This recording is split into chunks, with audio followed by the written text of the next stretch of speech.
Hello la compagnie, c'est Jenny, j'espère que vous allez bien. Donc aujourd'hui dans cette vidéo, nous allons parler du métabolisme et surtout comment l'augmenter pour pouvoir justement perdre du gras et perdre du poids. Allez, c'est parti! Here I am where the movie started, facing at a photo they've taken. Space tree flying through the skies and petals happen everywhere. Alors le premier conseil que je peux vous donner, ça serait de faire de la musculation parce que effectivement quand vous faites de la musculation, vous allez fabriquer justement des muscles et en fabriquant des muscles, votre corps justement va augmenter son métabolisme et va brûler des calories plus rapidement, donc vous allez dépenser plus de calories même au repos. Donc c'est très bien de faire de la musculation. Après, deuxième conseil que je peux vous donner, c'est de faire des hits. Alors surtout faites des hits avec modération parce que votre corps va justement être plus fatigué qu'avec de la musculation. Les hits, comme vous le savez, c'est des hautes intensités, donc ça vous permet de brûler des calories même après avoir fait votre activité sportive. Donc c'est pas mal d'en placer 2-3 dans la semaine quand vous voulez vraiment vous donner un bon coup à votre métabolisme pour le relancer. Par contre, essayez de ne pas en faire tous les jours, sinon vous allez user votre organisme et vous allez être crevé, vous ne pourrez pas vous entraîner. Donc la musculation, c'est très bien, vous allez pouvoir faire du muscle et brûler des calories, tout en étant sur un travail justement qui est fatigant, mais qui vous permet de vous entraîner quand même assez régulièrement. Et après, au niveau des hits, ça vous permettra de brûler des calories plus longtemps, tout en ayant une activité plus intense au niveau du sport, mais par contre qui durera moins longtemps. Donc essayez d'en faire, mais surtout avec modération, et vous verrez, ça va booster votre métabolisme en faisant déjà ces deux choses. En troisième, je pourrais vous dire, mangez mieux, mangez plus, mangez suffisamment de calories, c'est ce que je vous dis souvent. Surtout ne vous affamez pas, parce que si vous vous affamez, vous allez baisser votre métabolisme. Donc mangez suffisamment de calories, ayez une très bonne alimentation, parce que comme on dit, ce qu'il faut, c'est manger mieux.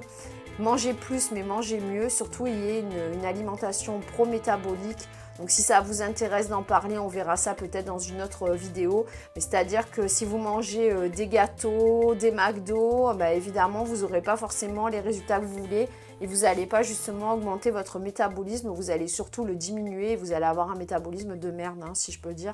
Donc, essayez au maximum de manger d'avoir une bonne alimentation. Ça vous donnera justement une alimentation pro-métabolique et vous verrez, vous allez booster votre métabolisme en faisant ça aussi.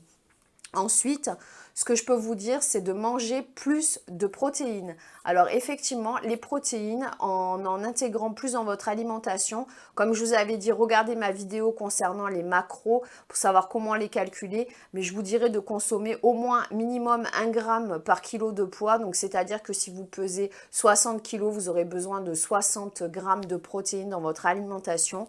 En effet, les protéines vont permettre au corps justement de dépenser plus de calories et d'augmenter votre métabolisme. Donc, consommez des protéines, surtout ne faites pas l'impasse sur celles-ci et vous verrez que votre métabolisme se portera très bien.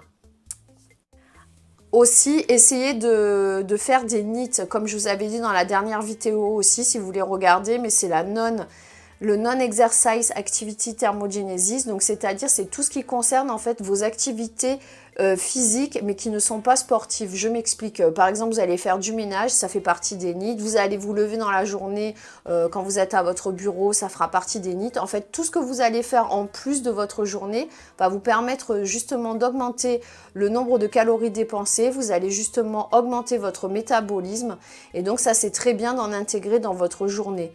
Donc pour continuer, pour rebondir sur ce sujet justement des NEAT, évidemment quand vous êtes à votre bureau, essayez de ne pas rester 8 heures assis. Donc maintenant il y en a beaucoup qui ont des bureaux justement qui leur permettent de rester debout toute la journée.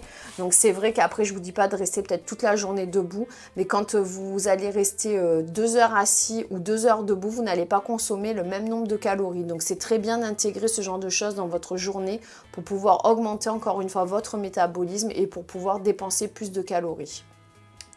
Essayez aussi de consommer, après ça sera en fonction de vos goûts, des boissons justement qui vous permettent de brûler plus de calories, enfin qui vous permettent d'élever votre température corporelle et votre métabolisme. Donc c'est-à-dire tout ce qui est boisson, forcément tout ce qui est café, thé vert surtout, parce que le thé aussi c'est très bien, mais thé vert, le thé matcha, ou alors encore le guarana. Par contre, pour les personnes qui font de l'anémie ou qui ont des problèmes justement pour fixer le fer, évitez de consommer trop de thé justement, ou alors essayez de le consommer à distance des repas, parce que vous savez que quand vous consommez trop de thé, vous ne pourrez pas fixer le fer, donc essayez d'en consommer mais avec modération, pas plus de 2 tasses par jour.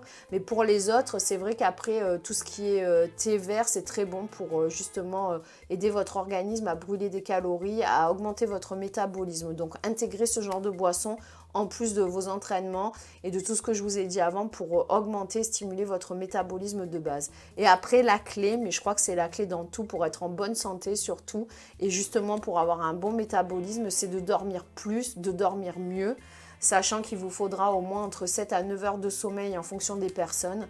Parce que comme on le dit souvent, si vous ne dormez pas bien, vous ne pourrez pas être justement en forme dans votre journée, vous ne serez pas actif, vous aurez envie de faire moins de choses, vous serez énervé, donc vous allez augmenter votre taux de cortisol dans le sang, votre taux de stress qui va vous donner un organisme qui va être ralenti, un métabolisme qui va être bas. Donc comme je vous l'ai dit, nous ce qu'on cherche c'est d'augmenter son métabolisme, qu'il fonctionne bien, que vous soyez en bonne santé, donc une bonne qualité de sommeil, une bonne récupération vous permettra justement de bien faire fonctionner votre corps et d'être motivé pour faire plein de choses et d'être justement en bonne santé et actif dans votre journée. Voilà, donc après, si vous voulez plus de renseignements concernant le métabolisme, je vous renvoie vers ma dernière vidéo, parce que justement, elle sera plus détaillée sur qu'est-ce que le métabolisme lent, le métabolisme rapide. J'espère que tous mes conseils vous auront aidé et que cela vous permettra justement de pouvoir augmenter votre métabolisme pour pouvoir justement réussir à perdre du gras et perdre du poids. Si vous avez des conseils, laissez-moi les en commentaire, j'essaierai d'y répondre. Donnez-moi vos conseils et astuces à vous, ça me fera plaisir. Laissez-moi un pouce en l'air pour justement me motiver à faire d'autres vidéos. Activez la cloche de notification pour ne rien rater de mes prochaines vidéos. Je vous dis à bientôt, abonnez-vous à ma chaîne et prenez soin de vous.